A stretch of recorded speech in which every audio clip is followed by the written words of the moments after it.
Skin by Roald Dahl. That winter was a long time going. A freezing wind blew through the streets of the city, and overhead the snow clouds moved across the sky. The old man, who was called Drioli, shuffled painfully along the sidewalk of the Rue de Rivoli. He was cold and miserable. He moved, glancing without any interest at the things in the shop windows: perfume, silk ties and shirts, diamonds, furniture, books, then a picture gallery. He'd always liked picture galleries.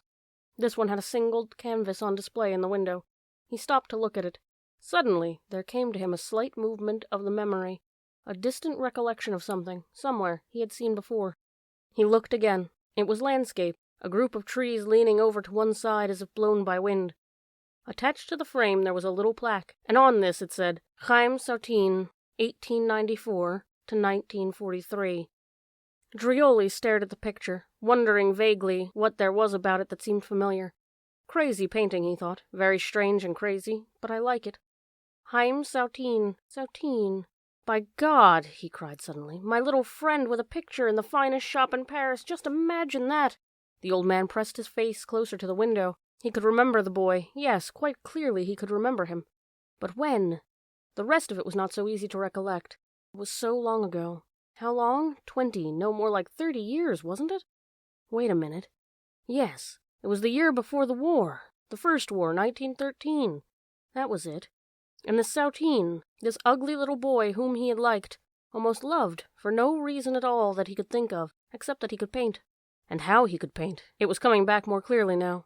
Where was it the boy had lived? The Cité Falguière, that was it. Then there was the studio with the single chair in it, and the dirty red sofa that the boy had used for sleeping, the drunken parties, the cheap white wine, the furious quarrels, and always the sad face of the boy thinking over his work. It was odd, Drioli thought. How easily it all came back to him now, how each single, small, remembered fact seemed instantly to remind him of another. There was that nonsense with the tattoo, for instance. Now that was a mad thing if ever there was one. How had it started? Ah, yes, he had gotten rich one day, that was it. And he had bought lots of wine. He could see himself now as he entered the studio with the parcel of bottles under his arm, the boy sitting before the easel, and his, Drioli's, wife standing in the center of the room posing for her picture. Tonight we shall celebrate, he said. We shall have a little celebration, us three.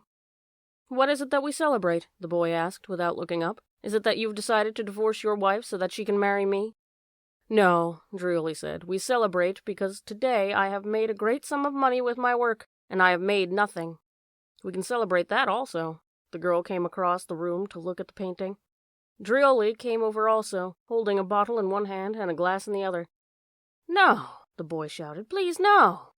He snatched the canvas from the easel and stood against the wall, but Drioli had seen it.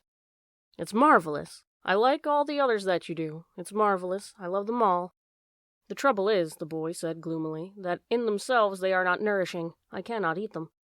But they are still marvelous. Drioli handed him a glass of pale yellow wine. Drink it, he said. It will make you happy. Never, he thought, had he known a more unhappy person, or one with a gloomier face. Give me some more, the boy said. If we are to celebrate, then let us do it properly. In the nearest cafe, Drioli bought 6 bottles of white wine, and they carried them back to the studio. Then they sat down again and continued to drink. It is only the very wealthy who can afford to celebrate in this manner. That is true, the boy said. Isn't that right, Josie? Of course. Beautiful wine, Drioli said. It is a privilege to drink it. Slowly, methodically, they set about getting themselves drunk. The process was routine, but all the same there was a certain ceremony to be observed. Listen, Drioli said at length, I have a tremendous idea. I would like to have a picture, a lovely picture. It is this. I want you to paint a picture on my skin, on my back. Then I want you to tattoo over what you have painted, so that it will be there always. You have crazy ideas, the boy said. I will teach you how to use the tattoo. It is easy. A child could do it. You are quite mad. What is it you want? I will teach you in 2 minutes. Impossible. Are you saying I do not know what I'm talking about? All I'm saying, the boy told him, is that you are drunk and this is a drunken idea. We could have my wife for a model, a study of Josie upon my back.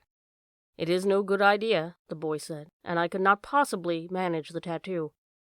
It is simple. I will undertake to teach you in 2 minutes. You will see. I shall go now and bring the instruments. In half an hour, Drioli was back.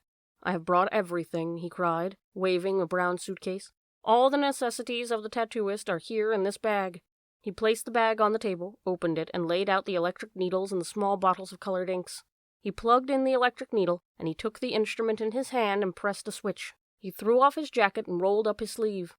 "Now look, watch me and I will show you how easy it is. I will make a design on my arm here, see? See how easy it is? See how I draw a picture of a dog here upon my arm?" The boy was intrigued. "Now let me practice a little on your arm." With the buzzing needle he began to draw blue lines upon Drioli's arm. "It is simple," he said. "It is like drawing with pen and ink. There is no difference except that it is slower." There was nothing to it. "Are you ready? Shall we begin?" "The model," cried Drioli. "Come on, Josie." He was in a bustle of enthusiasm, now arranging everything, like the child preparing for some exciting game. "Where will you have her? Where will she stand?" "Let her be standing here by my dressing table. Let her be brushing her hair. I will paint her with her hair down over her shoulders and her brushing it." "Tremendous. You are a genius." "First," the boy said, "I shall make an ordinary painting. Then, if it pleases me, I shall tattoo over it." With a wide brush he began to paint upon the naked skin of the man's back. "Be still now, be still." His concentration, as soon as he began to paint, was so great that it appeared somehow to neutralize his drunkenness. "All right, that's all," he said at last to the girl. Far into the small hours of the morning the boy worked. Drioli could remember that when the artist finally stepped back and said, "It is finished," there was daylight outside and the sound of people walking in the street. "I want to see it," Drioli said. The boy held up a mirror, and Drioli craned his neck to look. "Good God!" he cried. It was a startling sight. The whole of his back was a blaze of color, gold and green and blue and black and red. The tattoo was applied so heavily it looked almost like an impasto. The portrait was quite alive. It contained so much characteristic of Sautin's other works. "It's tremendous." "I rather like it myself." The boy stood back, examining it critically. "You know," he added, "I think it's good enough for me to sign." And taking up the machine again, he inscribed his name in red ink on the right-hand side, over the place where Drioli's kidney was. The old man, who was called Drioli, was standing in a sort of trance, staring at the painting in the window of the picture dealer's shop. It had been so long ago, all that, almost as though it had happened in another life. And the boy, what had become of him? He could remember now that after returning from the war, the first war, he had missed him and had questioned Josie. "Where is my little painter?" "He is gone," she had answered. "I do not know where." "Perhaps he will return?" "Perhaps he will. Who knows?" That was the last time they had mentioned him. Shortly afterwards, they had moved to Le Havre, where there were more sailors and business was better. Those were the pleasant years. The years between the wars, with the small shop near the docks and the comfortable rooms, and always enough work. Then had come the Second War, and Josie being killed and the Germans arriving. And that was the finish of his business. No one had wanted pictures on their arms any more after that, and by that time he was too old for any other kind of work. In desperation he had made his way back to Paris, hoping vaguely that things would be easier in the big city, but they were not. And now, after the war was over, he possessed neither the means nor the energy to start up his small business again. It wasn't very easy for an old man to know what to do, especially when one did not like to beg, yet how else could he keep alive? Well, he thought, still staring at the picture, so that is my little friend. He put his face closer to the window and looked into the gallery. On the walls he could see so many other pictures, and all seemed to be the work of the same artist. There were a great number of people strolling around. Obviously it was a special exhibition. On a sudden impulse, Drioli turned, pushed open the door of the gallery, and went in. It was a long room with a thick wine-colored carpet, and by God, how beautiful and warm it was! There were all these people strolling about looking at the pictures, well-washed, dignified people, each of whom held a catalogue in hand.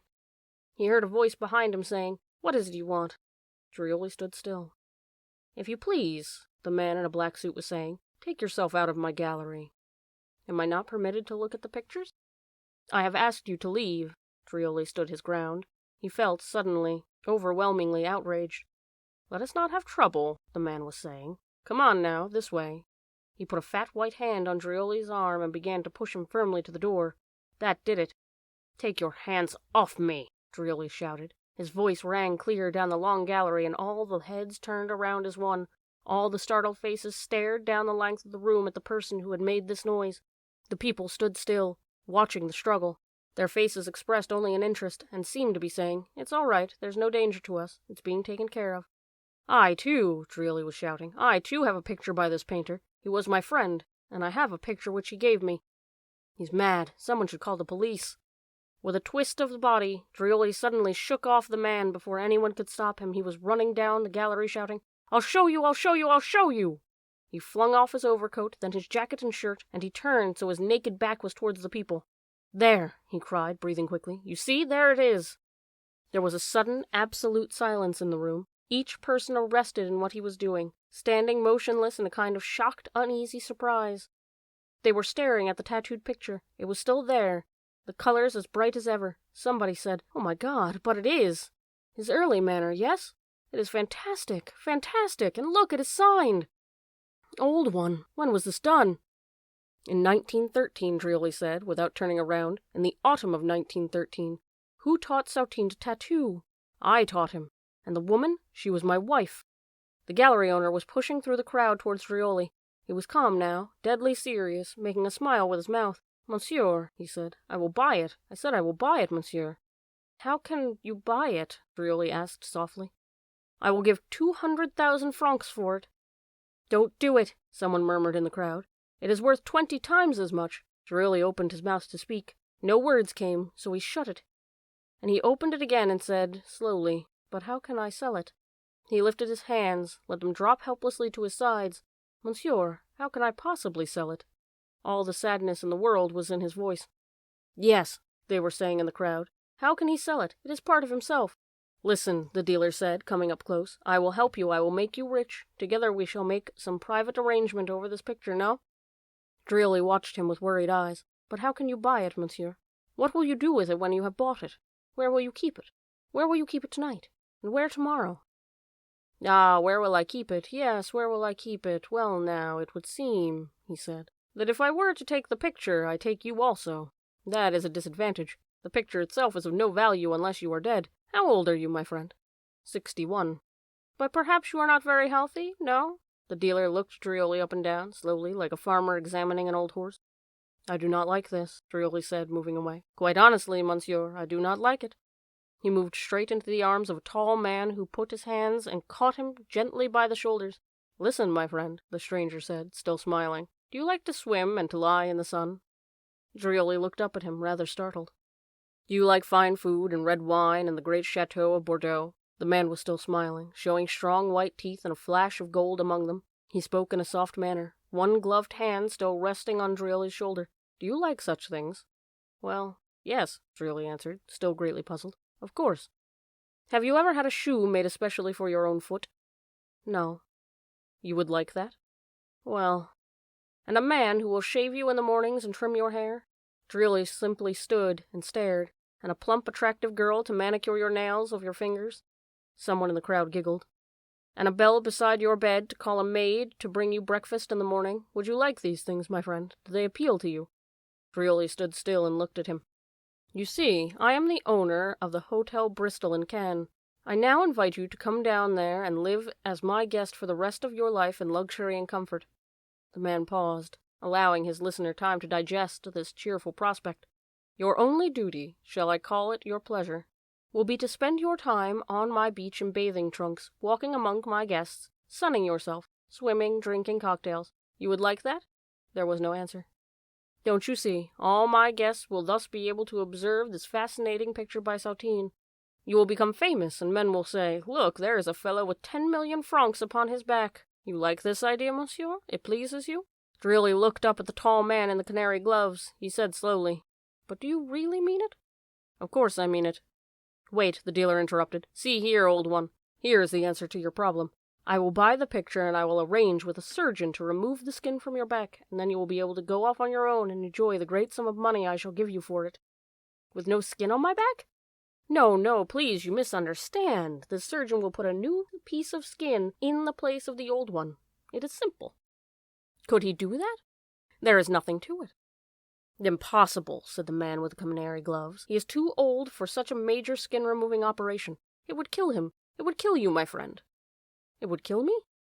"Naturally. You would never survive. Only the picture would come through." "In the name of God!" Drioli cried. He looked around terrified at the faces of the people watching him, and in the silence that followed, another man's voice, speaking quietly from the back of the group, could be heard saying, "Perhaps, if one were to offer this old man enough money, he might consent to kill himself on the spot. Who knows?"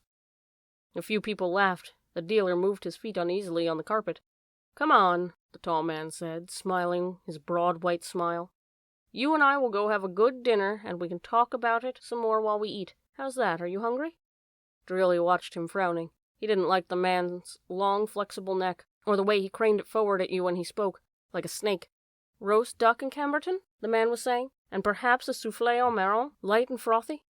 Dreely's eyes turned upward towards the ceiling. His mouth watered. "How do you like your duck?" the man went on. "Do you like it very brown and crisp outside? Or shall it be—" "I'm coming," Dreely said quickly. Already he had picked up his shirt and was pulling it hurriedly over his head. "Wait for me, monsieur. I am coming." And within a minute he had disappeared out of the gallery with his new patron. It wasn't more than a few weeks later that a picture by Sautin of a woman's head, painted in an unusual manner, nicely framed and heavily varnished, turned up for sale in Buenos Aires.